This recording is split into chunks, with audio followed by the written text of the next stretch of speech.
ঝোল রেডি হয়ে গেছে? হ্যাঁ। ওরে বাবা, যা বড় কুকার বের করেছো। যা পরিমাণ মাটন এনেছো তার জন্য এত বড় কুকারই লাগবে।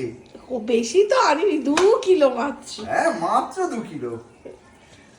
দেখি টপর টপর হাঁটা, সাবান কি ঘাটা। দাঁড়াও, নাড়ি না হলে দেখবি কি করে। হ্যাঁ এই দেখো মাটনটা দেখাও, ঝোলটাই বেশি দেখা। এই তো মাটন হ্যাঁ, ছেড়ে যাচ্ছে, হাত দিলেই ছেড়ে এত যাচ্ছে। ভালো মাটনটা এবারে এনে দিয়েছে আমার এক বান্ধবীর হাজবেন্ড। Just two good. এত সুন্দর গন্ধটাও বেরিয়েছে, একবারে কচি পাঠার, আহা কি বলবো। রবিবারের দুপুরে কচি পাঠার ঝোল আর ভাত, আর কিচ্ছু লাগবে না। আর কিছু লাগা মানে ওটা নষ্ট হওয়া, কি বলো। তো গরম গরম ভাত, মাটনের ঝোল, আলু দেওয়া, এই যে মাটন আর এই আলু আর এই পেঁয়াজ। রবিবারে দুপুরে খাওয়া পুরো জমে গেছে। আর দারুণ রান্না করেছে মা। কেমন একটু রান্না দারুণ।